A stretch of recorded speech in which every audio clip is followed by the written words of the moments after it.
આવે છે. સર પર ફોકસ કરો એટલે બોર્ડ પર ફોકસ કરો. ચાલો બેટા નીચે લખીએ હવે. નીચેની વ્યાખ્યા આપો. ચેપ્ટર શરૂઆત કરીએ છીએ આજે આપણે બેટા, અને સમજણ ના પડે તો મને પૂછજો, કેમ કે બહુ હાર્ડ ચેપ્ટર છે. આજે થોડું લખીશું અને ત્યારબાદ આગળ વધીશું. લખીએ. પહેલો નંબર રેખાખંડ. પહેલી વ્યાખ્યા છે રેખાખંડ. એની સામે લખવું હોય તો પણ લખાય અને પેરેગ્રાફ વાળો હોય તો 120 લખીએ. બે અંત્ય બિંદુઓ વાળા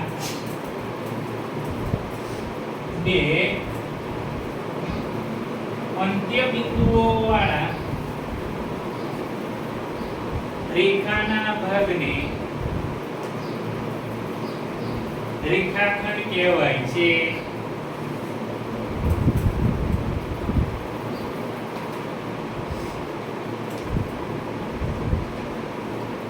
એક લીટી છોડીને 2 નંબર કિરણ.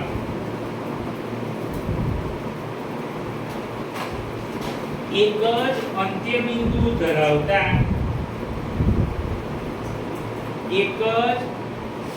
બિંદુ ધરાવતા રેખાના ભાગને કિરણ કહેવાય છે.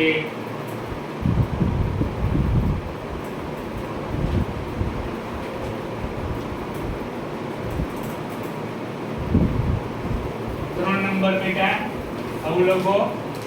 સમરેખ બિંદુઓ આ બહુ પૂછાય છે. સમરેખ બિંદુઓ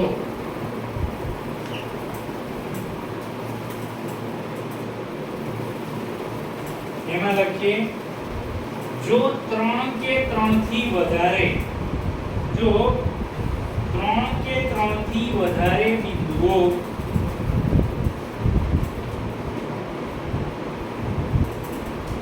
એક જ રેખા પર આવેલા હોય તો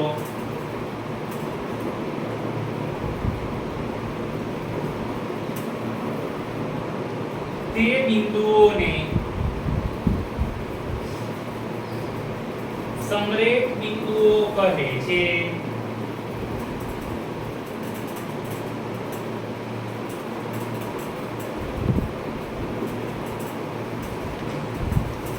આગળ આવું લખી લો.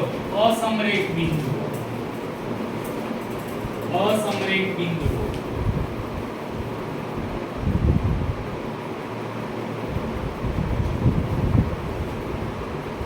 જો એમાં લખીએ જો 3 કે 3 થી વધારે બિંદુઓ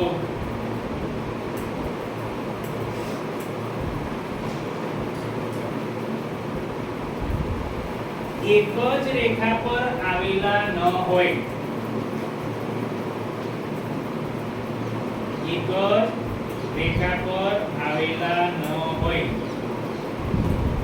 તો તેને અસમરેખ બિંદુઓ કહે છે.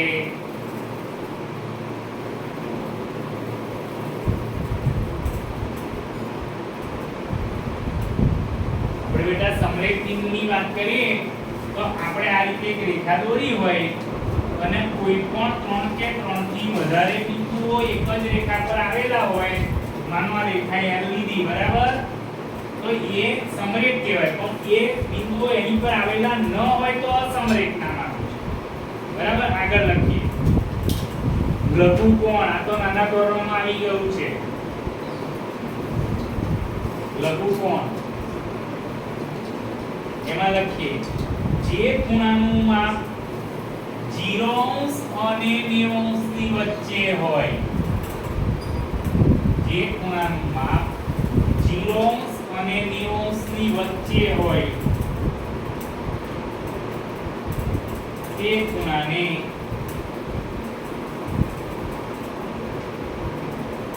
લઘુકોણ કહેવાય છે.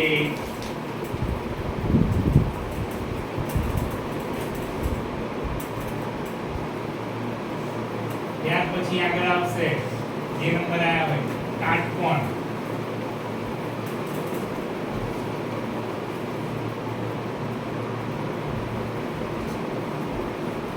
જે ખૂણાનું માપ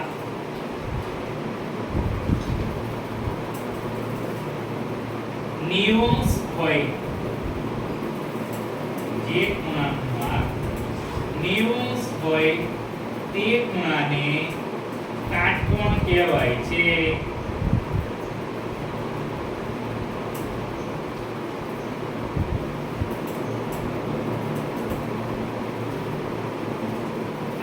ગુરુકોણ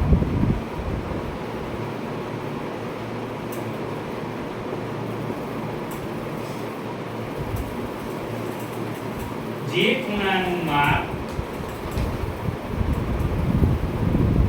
90 અને 180 અંશની વચ્ચે હોય, જે ખૂણાનું માપ 90 અને 180 અંશની વચ્ચે હોય તે ખૂણાને ગુરુકોણ કહેવાય છે.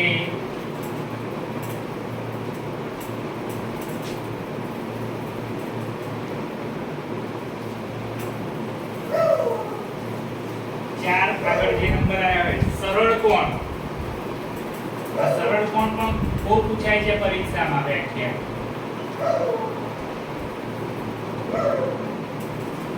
જે ખૂણાનું માપ 180 અંશ હોય, જે ખૂણાનું માપ 180 અંશ હોય તે ખૂણાને સરળ કોણ કહે છે. જો અહીં ધ્યાન રાખો સરળ કોણ આવો હોય, આ વચ્ચે દોરી તો આ ખૂણો કહેવાય 100 ને કેટલો થાય 80 અંશ. એને શું કહેવાય? સરળ કોણ. આ તો તમને બતાવું છું પરીક્ષામાં એક જ્ઞાન જશે વ્યાખ્યા. આગળ આ બહુ પૂછાશે વિપરીત કોણ. વિપરીત કોણ વ્યાખ્યા વ્યવસ્થિત લખજો બેટા.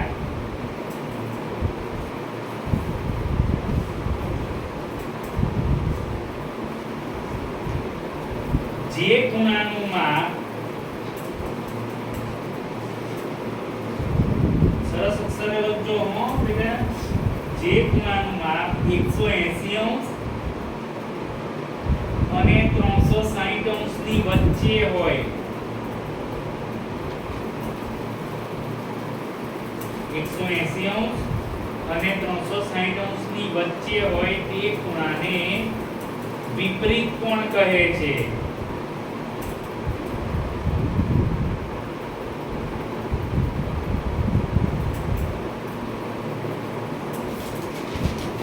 આગળ દાખલા આવશે આના કોટી કોણ.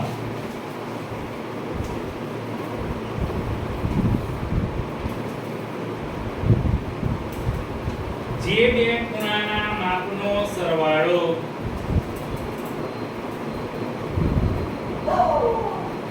જે બે ખૂણાના માપનો સરવાળો 90 થાય તે ખૂણાઓને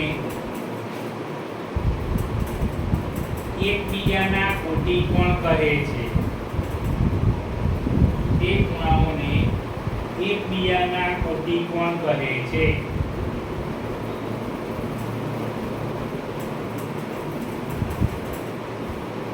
આગળ પૂરક કોણ.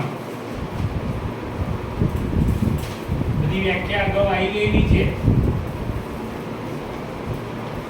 જે બે ખૂણાઓના માપનો સરવાળો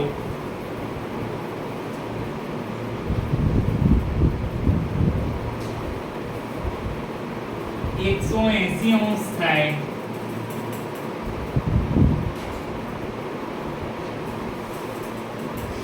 તે બે ખૂણાઓ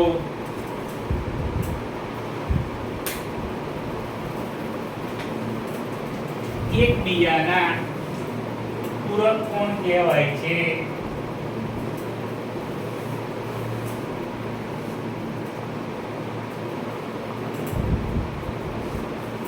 એના પછી આવશે મોસ્ટ ટાઈમની વ્યાખ્યા આસન કોણ.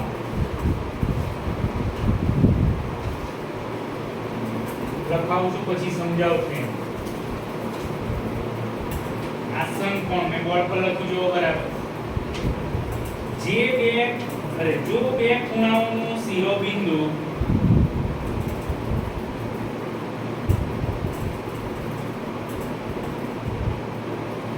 એક જ હોય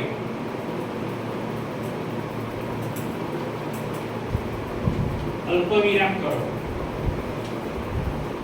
એક ભુજ કે બાજુ ગમે તે લખાય એક ભુજ સામાન્ય હોય એક ભુજ સામાન્ય હોય અને સામાન્ય ન હોય તેવા ભુજ અને સામાન્ય ન હોય તેવા ભુજ એ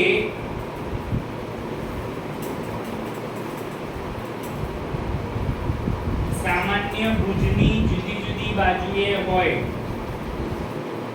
ભુજ એ સામાન્ય ભુજની જુદી જુદી બાજુએ હોય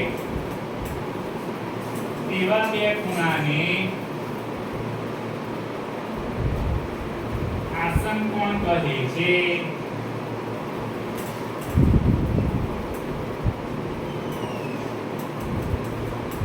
અહીં ધ્યાન રાખો બેટા અહીં ધ્યાન રાખો આ એબીસી આપણે એક ખૂણો દોરીએ છીએ આપણા આસન કોણ કોને કહેવાય આ બધા દાખલા આવશે ત્યારે તમને બહુ ટફ પડશે બહુ અઘરું ચેપ્ટર છે બેટા એટલે આ સમજવું પડશે કે એબીસી ની અંદર આપણે જો બે ખૂણાનું શિરોબિંદુ એક જ બેટા એક ખૂણો કયો તો અહીંથી તમે નજર મારો ડીબીસી તો બેટા એક ખૂણો આ થયો અને બીજો ખૂણો તો એબીસી તો આ ખૂણો થયો બેટા તો જે કેવી વ્યાખ્યા લખી છે શિરોબિંદુ એક ભુજ સામાન્ય હોય અને સામાન્ય ન હોય એવા ભુજને તો આપણી જે આકૃતિ છે એમાં કિરણ બીડી જે બતાવ્યું છે એ સામાન્ય ભુજ છે યાદ રાખજો ડી છે એ શિરોબિંદુ છે વ્યાખ્યા પ્રમાણે અને કિરણ બીએ અને કિરણ બીસી એ સામાન્ય ન હોય એવા ભુજ છે તો આપણી આકૃતિમાં ખૂણો એબીડી બરાબર સમજવા જેવો છે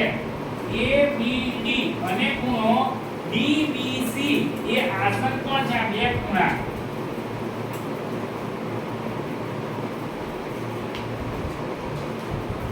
જો તમને કહી દઉં આ મુખ્ય શિરોબિંદુ આ સામાન્ય એબી અને બીસી સામાન્ય નથી એવા કિરણ આ બીડી સામાન્ય ભુજ છે અને બે ખૂણા કયા બન્યા ડીબીસી એ અને આ બાજુ કયો બન્યો એબીડી એટલે આ બંને ખૂણા એકબીજાના શું કહેવાય ખબર આસન કોણ કહેવાય નીચે આવું દોરી લખી દો ઉપરથી પેન્સિલ રાખજો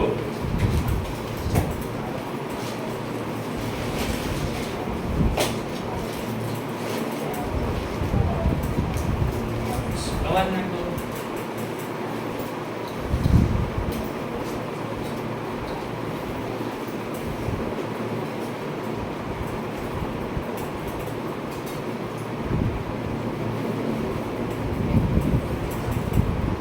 ઉપરથી પેન્સિલ રાખવાની હોય તમારે હવે પીટી ચાલે છે જોઈશું અત્યારે ના હોય તો વાંધો નહીં આજનો દિવસ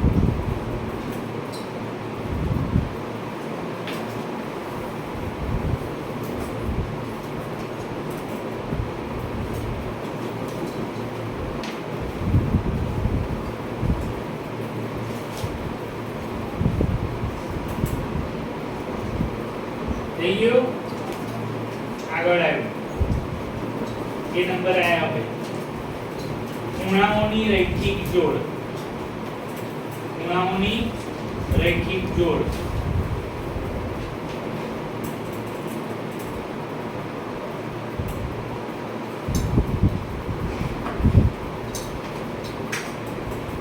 ચાલો લખીશું અંદર જો બે આસન કોણના જો બે આસન કોણના સામાન્ય ન હોય તેવા ભુજ સામાન્ય ન હોય તેવા ભુજ એક રેખા બનાવે સામાન્ય ન હોય તેવા ભુજ એક રેખા બનાવે તો તેવા ખૂણાઓની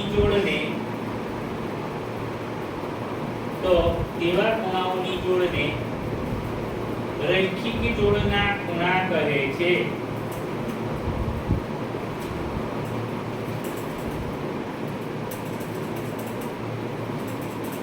એમાં એમ જ લખજો રૈખિક જોડના ખૂણાઓનો સરવાળો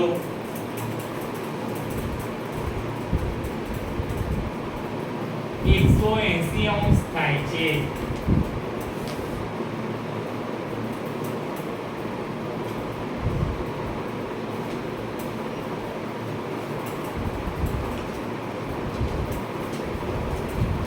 જોઈ લો આપણી આકૃતિ છે એમાં ખૂણો x o z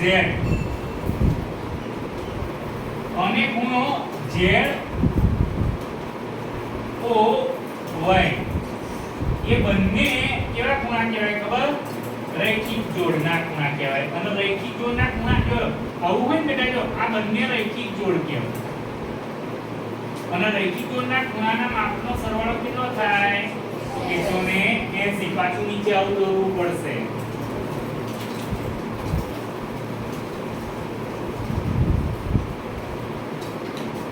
વળ પરથી દોરો.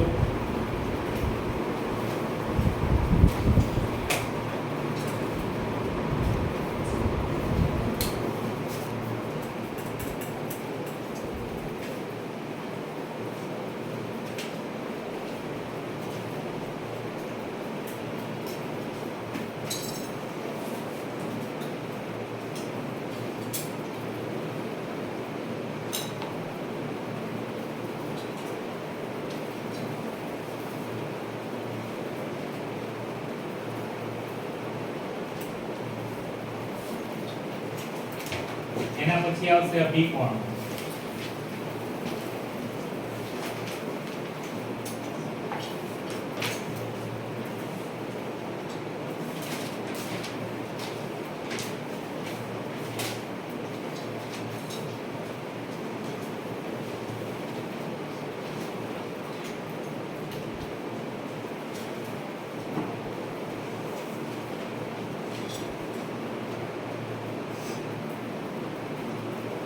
સામાન્ય શિરોબિંદુ ધરાવતા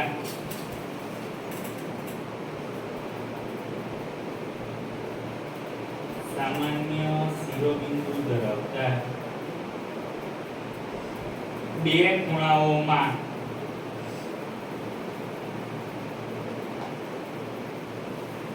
જો એક ખૂણાનો દરેક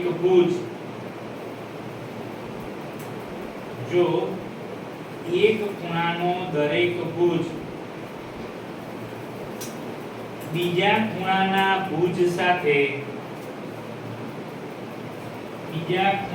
ભુજ સાથે મળીને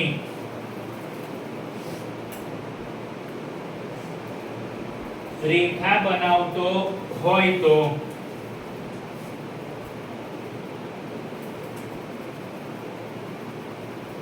તેવા ખૂણાઓને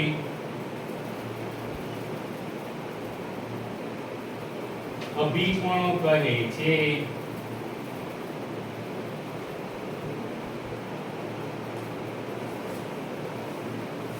એમ અભિકોણના ખૂણાઓની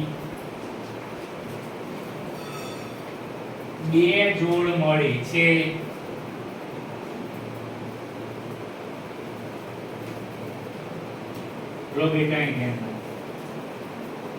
અભિકોણમાં રેખા AB અને રેખા CD ની વાત કરીએ એવો બિંદુમાં છેદે છે.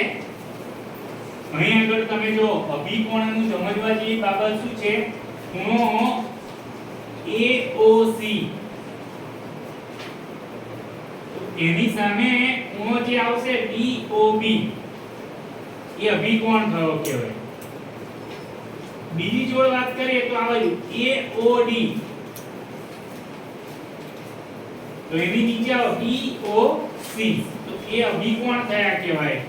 અને જ્યાં સુધી તમને આસન કોણ, અભિકોણ, રૈખિક જોડ આ બધું નહીં આવડે ને, ચેપ્ટર નહીં આવડે, બહુ ધ્યાન રાખવાનું. ભલે થિયરી આજે લખાઈ જાય, દાખલા એવું કાચી ચાલુ, પણ મેઈન વસ્તુ આ છે. નીચે પાછું આ લખો,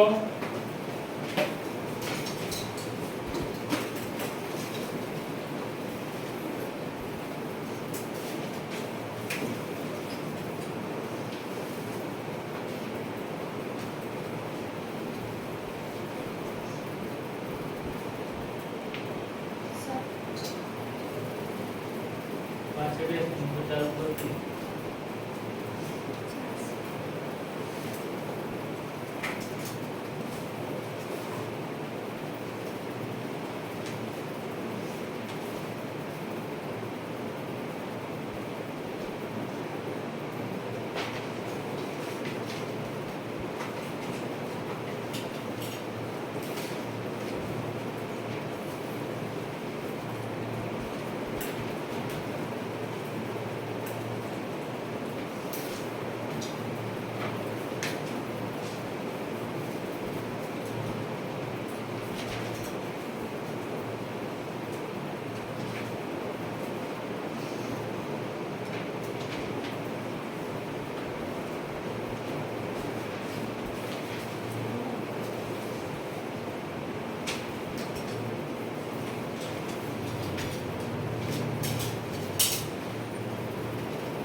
એની વ્યાખ્યા થઈ.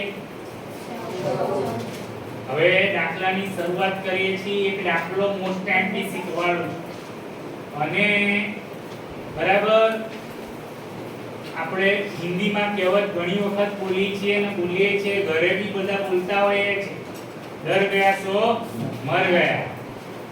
ડરવાની જરૂર નથી.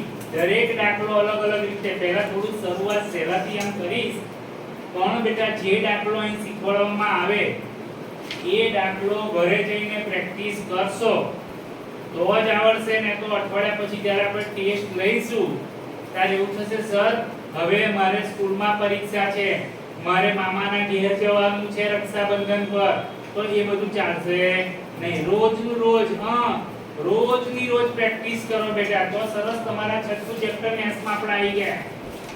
સરસ માર્ક્સ આવશે. અને ટેસ્ટ રાખેલો છે ટ્યુશનમાં, 50-50 માર્ક્સના બે ટેસ્ટ આવશે. એક ગણિતનો આવશે 8 તારીખે, એક ગણિતનો 8મી સપ્ટેમ્બરે 50 માર્ક્સનો ટેસ્ટ છે રેગ્યુલર, અને એક ટેસ્ટ આવશે 15મી તારીખે વિજ્ઞાનનો રવિવારે 50 માર્ક્સનો ટેસ્ટ છે. સપ્ટેમ્બર મહિનામાં એક મહિનો તમારી પાસે છે. પ્રેક્ટિસ મેક્સ અ મેન પરફેક્ટ, આવું આપણે બધા બોલીએ છીએ. શરૂઆત કરીએ. પહેલો દાખલો વેરી મોસ્ટ ટાઈમથી લખીએ રકમ. આપેલી આકૃતિમાં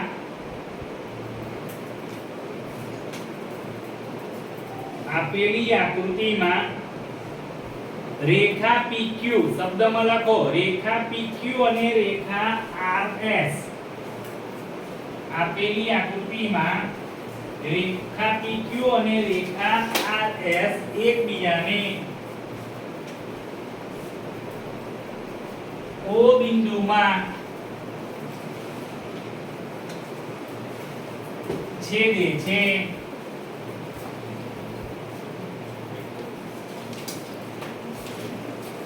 જો અવલંબજો બેટા, ખૂણો POR જેમ ખૂણો ROQ,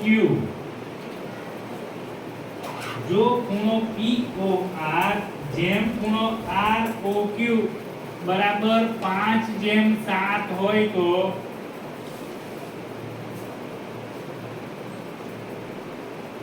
તેના દરેક ખૂણાના માપ શોધો.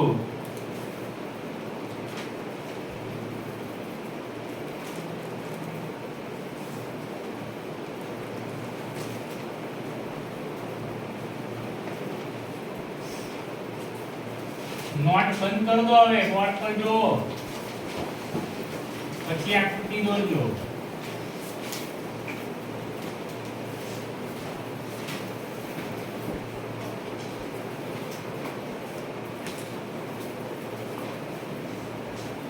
આવી રીતે માપ્યું છે હવે જોઈ લો સમજવા જેવો દાખલો છે બહુ મોસ્ટ એમપી છે એ લોકોએ આકૃતિ આપી દીધેલી હતી પરીક્ષામાં પણ આપશે તમને બેટા દાખલો કેવી રીતે ગણાય ખૂણો POR જેમ ખૂણો ROQ બરાબર બેટા તમને આપ્યું છે 5 જેમ કેટલા 7 હવે તમે જુઓ અહીં ધ્યાન રાખો POR અને ROQ આ બંને એકબીજાના રૈખિક જોડના ખૂણા છે અને રૈખિક જોડનો અભિકોણ નહીં સમજો ત્યાં સુધી દાખલો આવડશે નહીં ફરી બોલું બેટા POR અને ROQ કેવા છે રૈખિક જોડના ખૂણા છે માટે POR પ્લસ ખૂણો ROQ બરાબર 180 કેમ લખવામાં આવ્યું કારણ કે રૈખિક જોડના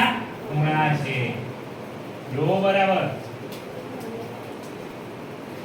હવે આ તો આપણે લખી દીધું પણ અહીં આપણે શું કરીશું ધારી લેવાનું કેમ કે POR બરાબર કેટલા x ધારી લઈશું ખબર 5x એટલે x એ 5 ક્યાંથી હું લાવ્યો 5 આ કેટલું થશે 7x બરાબર 180 7 ને 5 કેટલા થવાના 12 x બરાબર 180 ભાગ્યા 12 આપણે એને 12 વડે ભાગાકાર કરીએ 12 એકા 12 12 દુ 24 વધી જશે 12 એકા 12 એટલે 6 વધ્યા અને 12 પંચા 60 તો x પહેલા શોધવાનો લો x કેટલો આવ્યો 15 એ x ને પાછી કિંમત મૂકવાની મેજર એંગલ POR બરાબર આપણે ધાર્યું હતું 5x તો 5 ગુણ્યા આપણે કેટલા કરીશું 15 એટલે આ આવી ગયો કેટલો 75 હવે આની વાત કરીએ મેજર એંગલ ROQ બરાબર આપણે જે x દેખાય ત્યાં કેટલા મૂકવાના બેટા 15 15 સતા 105 આ બેનો સરવાળો કેટલો થવો જોઈએ 180 હવે તમે જુઓ આ તો આવી ગયું આ બે ખૂણા તો આવી ગયા પણ એને શું કીધું છે બધા ખૂણાના માપ શોધો અગત્યની બાબત આવી રૈખિક જોડ પરથી તમે ખૂણાના માપ શોધ્યા કયા આ બંને અને પ્રમાણ માપ પરથી પણ આપણને જે આવ્યું હવે રૈખિક જોડ તો તમે શોધી નાખ્યું પણ એ તો લોકો એવું કહે છે કે બધા ખૂણાના માપ શોધો આપણી ચોપડીમાં તો આપણે શું કરવાનું POR એની સામે કયો ખૂણો થશે SOQ અથવા QOS ને બાજુમાં લખો જો ખૂણો POR બરાબર સામે લઈશું તો QOS એકબીજાના શું ખબર તમને અભિકોણ છે તો આનું માપ કેટલું આવ્યું POR નું 75 તો QOS નું પણ કેટલું થાય 75 હવે આની વાત કરીએ ROQ નું માપ કેટલું આવ્યું આપણે એંગલ 105 તો ફરી પાછું લખવાનું ખૂણો ROQ બરાબર સામે લઈ લઈએ POS એ પણ એકબીજાના શું છે બોલો અભિકોણ છે માટે આનું માપ 105 તો POS નું પણ કેટલું થાય 105 બોર્ડ પર તમે જોઈ શકો છો ચારે ચાર ખૂણાના માપ દેખાય છે 1 2 3 અને 4 બોલો બેટા કઈ ખબર ના પડી પહેલો દાખલો મોસ્ટ એમપી શીખવાડ્યો આજના દિવસનો સર આજે POR પછી F અને જે આ ખૂણો કર્યો છે ને એનો મીનિંગ શું થાય મેજર એંગલ આને વાત કરો છો ને મેજર એંગલ મેજર એટલે એનો ગુજરાતીમાં માપ ખૂણો બોલાય અમે માપ ખૂણો બોલીએ ગુજરાતી વાળા હોય તો ગુજરાતી ઇંગ્લિશ હોય તો મેજર એંગલ બોલાય એનો મેજર એંગલ બોલાય ઇંગ્લિશ મેજર એટલે શું થાય માપ અને એંગલ એટલે શું થાય ખૂણો